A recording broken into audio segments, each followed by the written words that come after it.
Matatag Filipino 8, Aralin 3.1, Panitikan sa panahon ng Hapon. Pilipinas, dagok at pamumukadkad sa ilalim ng pananakop ng Hapon.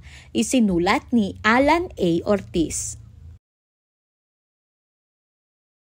Nang sakupin ng Hapon ang Pilipinas noong 1942 hanggang 1945 ay maraming pagbabago sa bansa, sa larangan ng kultura at panitikan.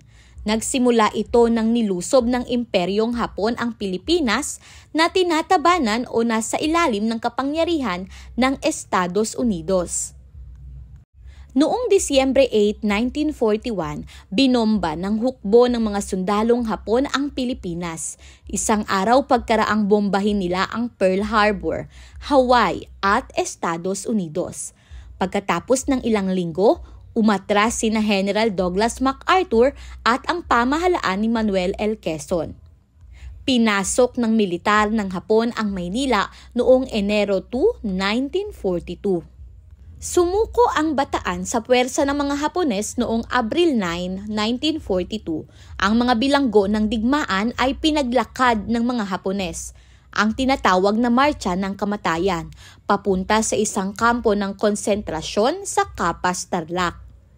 Ang panahon ng pananakop ng Hapon ay tumutukoy sa mga akdang pampanitikan na nilikha at naisulat noong panahon ng pananakop ng Hapon sa Pilipinas. Ito ay panahon ng malaking pagbabago at pagsubok para sa mga manunulat at mga akdang Pilipino. Sa panahong ito, ang mga manunulat ay nakaranas ng mga paghihirap at pagkakakulong. Isa sa mga akdang lumaganap noong dumating ang mga Hapones ay ang tangka at haiku. Ang haiku ay binubuo ng 3 taludtod at may bilang ng pantig na 575. Samantalang ang tangka ay binubuo ng 5 taludtod at may bilang ng pantig na 57577. Ang mga tulang ito ay nagpapakita ng buhay, imahe at damdamin sa pamamagitan ng kakaunting salita lamang. Ipinagbawal ng mga Hapon ang pagsalita at pagsulat ng wikang banyaga, partikular na ang Ingles. Dahil dito, naging malaya ang mga Pilipino sa pagsulat ng kanilang mga panitikan na kasama ang kanilang kultura, mga paniniwala at kaugalian. Nakasulat muli ang mga Pilipino ng mga tulang Tagalog at natuto silang magsulat ng mga haiku na may malalim na taglay na talinghaga. Ang mga akdang ito ay naglalarawan ng buhay sa lalawigan, pagsasaka, pangingisda at ibang aspeto ng buhay sa mga probinsya.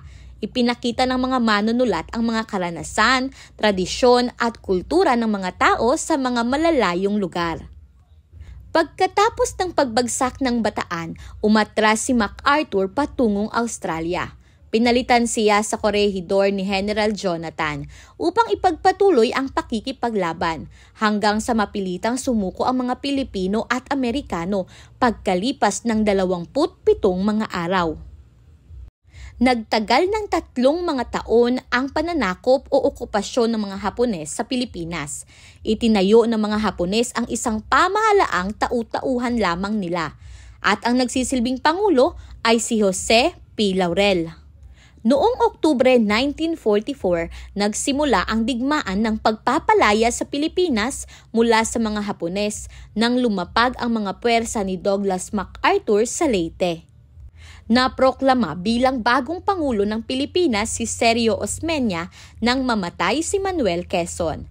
Malakas na nabomba ng mga sundalo ng Estados Unidos ang Maynila noong Pebrero 1945. Nasukol ng mga Amerikano ang mga puwersang militar ni General Homa na napilitang sumuko noong mabigo ang mga ito sa tinatangka nilang pagtakas.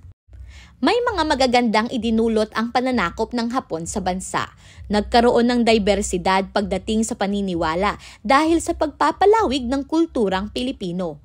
Naging mas maayos at kontrolado ang sistema ng pamumuno sa nasasakupan.